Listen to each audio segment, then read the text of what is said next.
Yuk cintai buah dalam negeri. Indonesia terkenal dengan surganya buah. Ada berbagai macam buah yang tumbuh subur di Nusantara ini. Sayangnya, buah-buah lokal ini makin lama makin tergusur karena kedatangan buah impor. Impor adalah mendatangkan buah dari luar negeri ke Indonesia.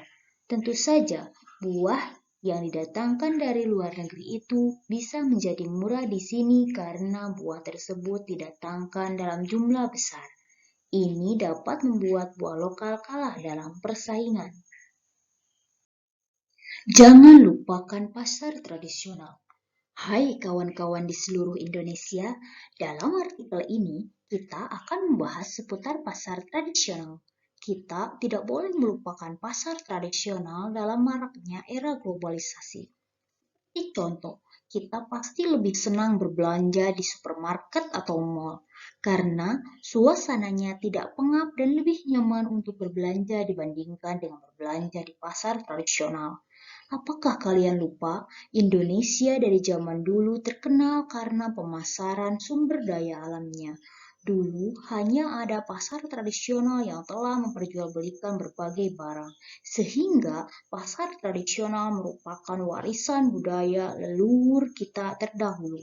Mungkin pasar tradisional sudah ada sebelum masa penjajahan di Indonesia. Banyak kapal-kapal asing berlayar ke Indonesia karena ingin membeli rempah-rempah yang terjual di pasar-pasar tradisional.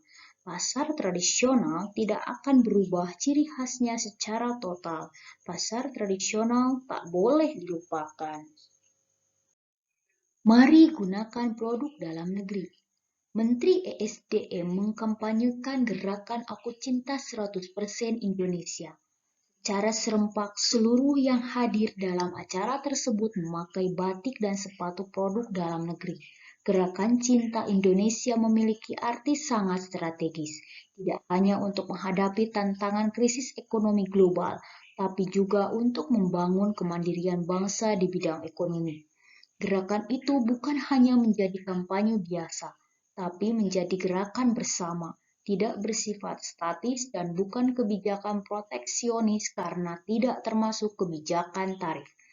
Potensi pasar dalam negeri sangat besar dengan jumlah penduduk 230 juta dan hampir 50% terdiri dari penduduk berusia di bawah 29 tahun. Harus dimanfaatkan secara optimal melalui gerakan ini. Semua pihak diharapkan untuk lebih memprioritaskan penggunaan produk dalam negeri sehingga kemandirian bangsa dapat terbangun. Program kampanye Cinta Indonesia bertujuan untuk meningkatkan apresiasi masyarakat terhadap produk barang dan jasa dalam negeri, serta meningkatkan citra Indonesia di mata internasional. Diharapkan dengan dicanangkannya gerakan ini, pasar produk dalam negeri bisa ditingkatkan sehingga tekanan terhadap sektor industri bisa dikurangi dan gejala pengurangan tenaga kerja dapat dihindari.